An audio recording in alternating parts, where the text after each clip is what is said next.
Olá pessoal, meu nome é André Iago e sejam bem-vindos à Maratona Ifcast Calama na Semana Nacional de Ciência e Tecnologia 2025. O tema deste ano da CNCT 2025 é Planeta Água, a cultura oceânica para enfrentar as mudanças climáticas no meu território. No episódio de hoje temos a professora Camila, que vai falar um pouquinho sobre o grupo que ela participa.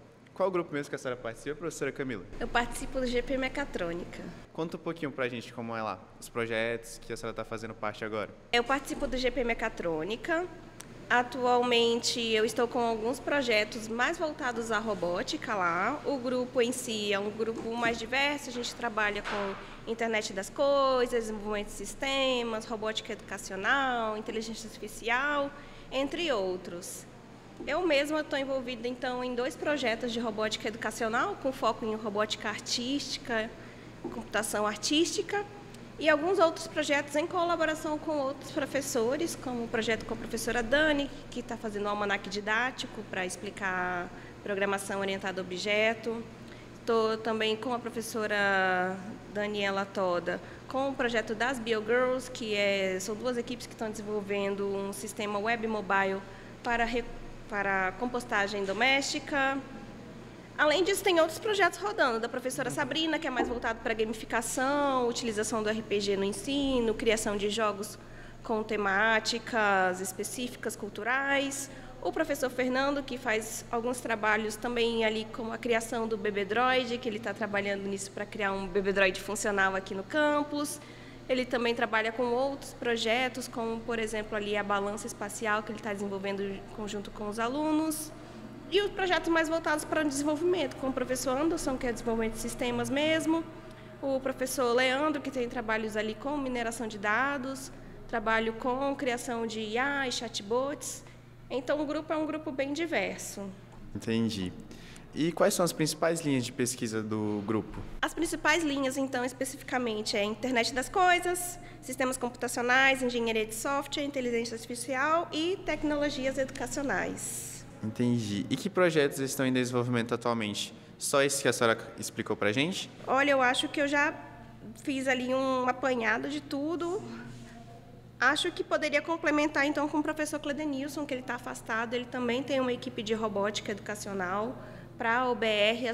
As nossas equipes ganharam esse ano a estadual e agora a gente está indo para a nacional. Então, o professor Cledenilson ele também contribui muito no grupo nessa parte de robótica e no geral. E qual o desenvolvimento de estudantes nessas pesquisas? Todas essas pesquisas têm estudantes acompanhando. O nosso maior grupo de estudantes são alunos do integrado, da informática, mas a gente tem alunos dos outros cursos também, alunos de edificações, alunos de eletrotécnica, de ADS, de controle e automação. Então, o nosso acaba puxando mais para a informática, mas a gente pega ali todo mundo que tem a contribuir. E como esses projetos dialogam com a realidade amazônica e o tema Planeta Água? Alguns mais diretamente, como os projetos da professora Daniela, eles trabalham com sustentabilidade. Então, a questão ali do software que faz o acompanhamento da compostagem doméstica, o fato de realizar a compostagem doméstica evita que resíduos vão acabar em aterros, que gera ali a poluição dos lençóis freáticos. A questão da reutilização de materiais para a criação de robôs, que é mais um pouco o que eu estou trabalhando.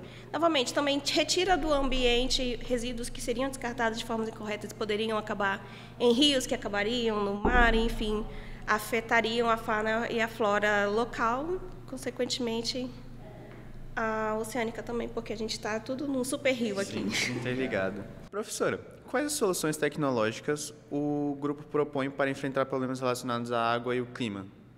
Então, como falado anteriormente, temos alguns focos. Os projetos de sustentabilidade são os que afetam mais diretamente. Então, no caso ali do compostagem doméstica, fazendo a compostagem doméstica evita que resíduos vão para o lixão ou para o aterro de forma indevida, consegue reaproveitar esses elementos fazendo um adubo para você utilizar nas suas plantas e evita que os resíduos poluam os solos e os lençóis freáticos e toda aqui a fauna do ambiente. Mesma coisa com os projetos que buscam ali o reaproveitamento dos materiais, que retira do ambiente os materiais que iriam para o descarte incorreto, que são esses descartes incorretos que geram aqui, por exemplo, o entupimento de bueiros, que causam alagamentos, ou mesmo que vão parar no rio. que afeta, então, os peixes, e, enfim, polui o ambiente. Então, mais diretamente esses, eu diria. Esses projetos são muito importantes, principalmente na nossa região, que é uma região que alaga muito a cidade, né? O problema dos bueiros aqui são muito supridos por parte das vezes das pessoas mesmo, que não têm essa consciência, esse olhar para ver a realidade em si que a gente vive. Eles preferem ocultar esses problemas e seguir a vida como se não tivesse acontecendo nada. E como as inovações podem dialogar com os saberes locais e a realidade amazônica? Olha, eu acho que com a inovação a gente tem a oportunidade, então, de ampliar os saberes locais.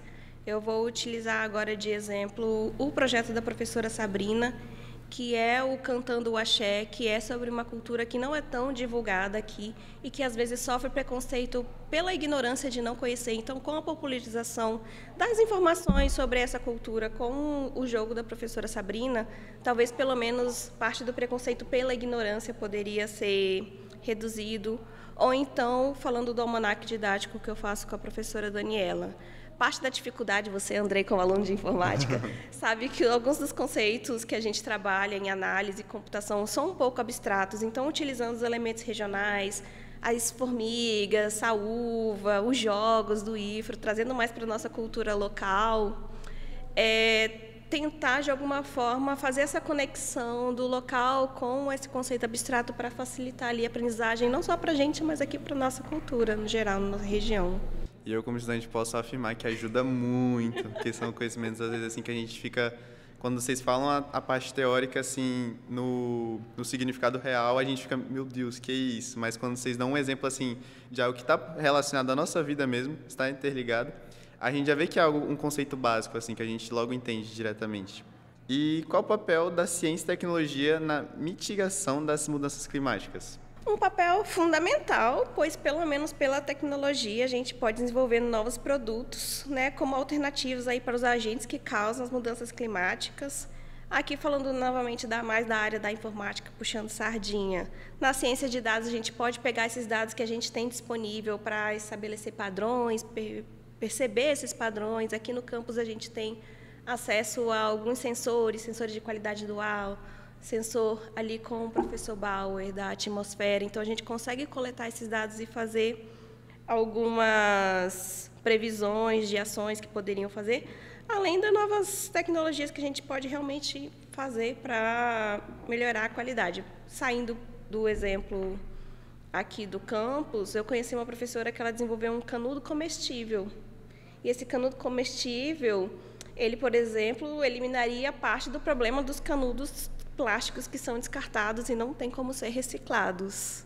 Então, acho que a tecnologia pode ajudar justamente nessa mitigação, oferecendo alternativas ou pegando informações que já existem para a gente perceber os padrões e conseguir se planejar. E falando dessas tecnologias, como a senhora acha que seria uma maneira fácil de torná-las acessíveis e úteis para a comunidade? Num primeiro momento, eu acho que a gente tem que fazer a parte da divulgação, porque só o primeiro passo tornar acessível a pessoa saber que existe. Sim. Então, o espaço da SNCT e de outros eventos de comunicação científica, acho que são muito importantes, principalmente para divulgar o que está sendo feito.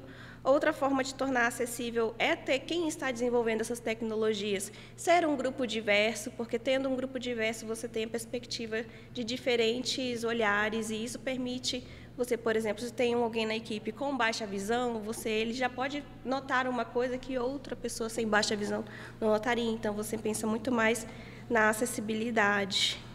E que desafios técnicos e éticos vocês enfrentaram em suas pesquisas? Olha, um desafio técnico que você também terá, Andrei, é que na área da informática tudo muda muito rápido. Então, um programa que a gente funcionava tudo certo ano passado, mudou a versão, não está mais compatível e agora tem que estudar como que vai fazer. Então, esse é um desafio técnico, sempre está saindo coisas novas e elas nem sempre são compatíveis com o que já existe e a gente precisa ir se adaptando.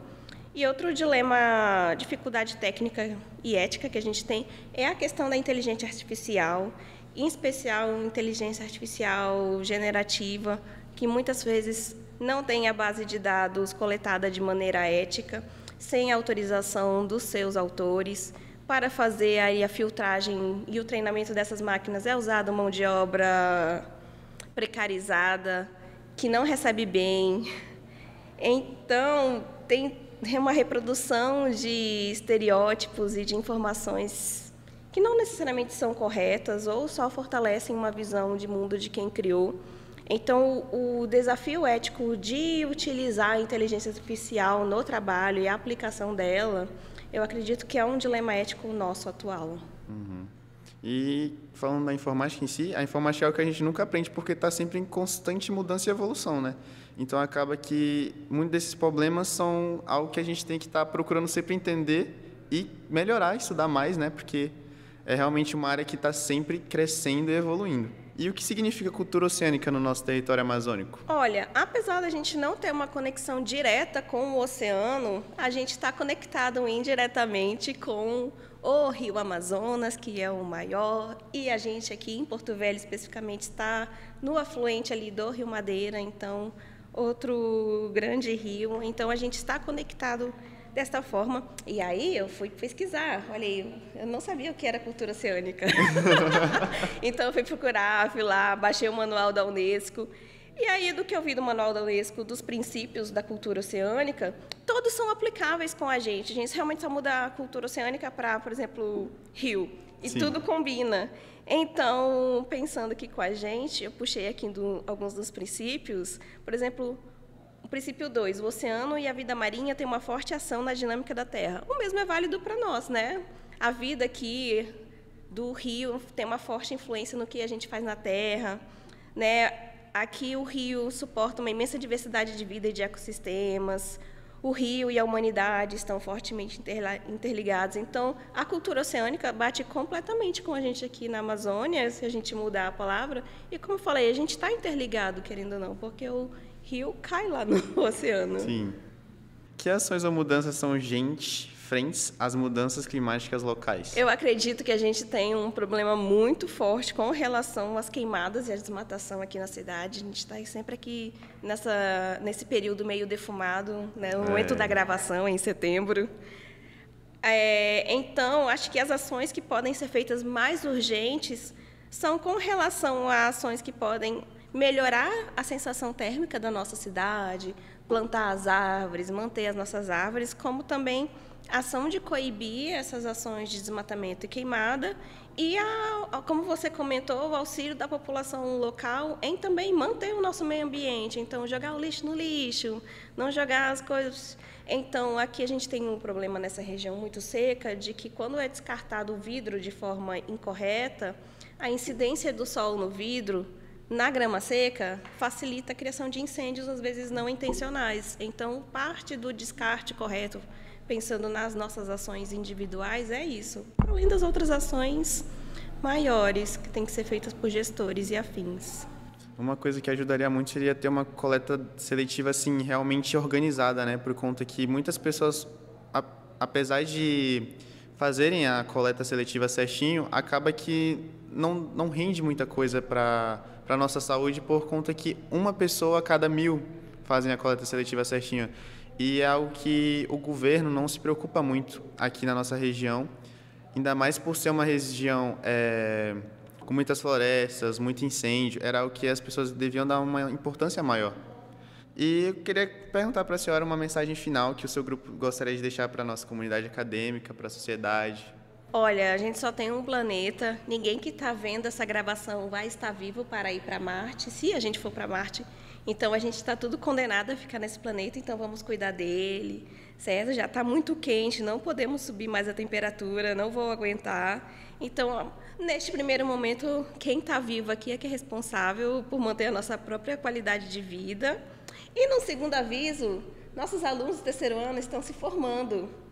E vamos precisar de novos alunos, então, se você tem interesse em participar de projeto de pesquisa, em especial na área da informática, mas a gente trabalha também com impressão 3D, com jogos, com desenvolvimento de sistemas, com IA, com engenharia de software, com educação. Então, se você tem interesse nesses temas, gosta da área e quer fazer projeto a partir do ano que vem, é só conversar com um dos professores do grupo que a gente está procurando novos alunos.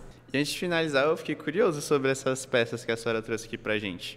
Eu trouxe para compor o cenário, então vou falar um pouquinho. Isso aqui é do projeto do professor Fernando, que ele estava fazendo o BB8, trouxe apenas a cabecinha dele. Foi feito em impressão 3D e pintado. Isso aqui é parte do protótipo do jogo da professora Sabrina, que é realmente protótipo, por isso que está em preto e branco, das cartas do Cantando o Axé. E junto com as fichinhas que vão acompanhar o jogo, também feitas em impressão 3D. A gente tem, mais a professora Sabrina, na verdade, um trabalho com a relação da gamificação, de como tornar o ensino mais interessante, mais engajante. A gente está fazendo uns testes com relação ao aplicar o RPG, a informática. Então, eu trouxe aqui também alguns elementos do RPG. A gente tem os dados diferenciados que a gente usa no RPG. Esse aqui é um dado de 20 lados. E aqui, como lá no grupo a gente tem acesso a impressoras 3D, apesar que acho que isso aqui foi o próprio professor Fernando que imprimiu. Esse aqui é um rolador de dados. Mas quem entra no grupo, dependendo do projeto, também acaba aprendendo a trabalhar com essas diferentes ferramentas. Então, impressão 3D, modelagem, né, que isso aqui foi o nosso aluno Eric que modelou, isso aqui foi o professor Fernando que imprimiu, isso aqui também foi um aluno que modelou e imprimiu. E vai aprendendo essas características. Ali é só a carcaça, o interior já foi reaproveitado em outro, em outro protótipo, mas ali é um exemplo do que a gente reaproveita os materiais para, então, criar a parte da robótica artística. Então, reaproveitou ali o papelão, papel, algumas coisas foram adicionadas, compradas mesmo, como os adesivos e as flores. Outras foram reaproveitadas de coisas que iam ir no lixo, cano e tal. Só que eu não trouxe tudo, trouxe só a cabeça. Então, esses foram alguns dos exemplos mais tangíveis, mas a gente tem muito essa questão do desenvolvimento dos sistemas, mas isso está no site, na nuvem, no céu.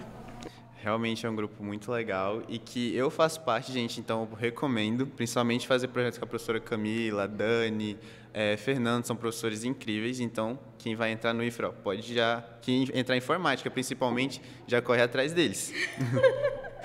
Professora, eu queria agradecer sua participação aqui, por disponibilizar um pouco do seu momento, compartilhar esse assunto tão importante para a gente e que é um assunto tão relevante que está na Semana Nacional de Ciência e Tecnologia.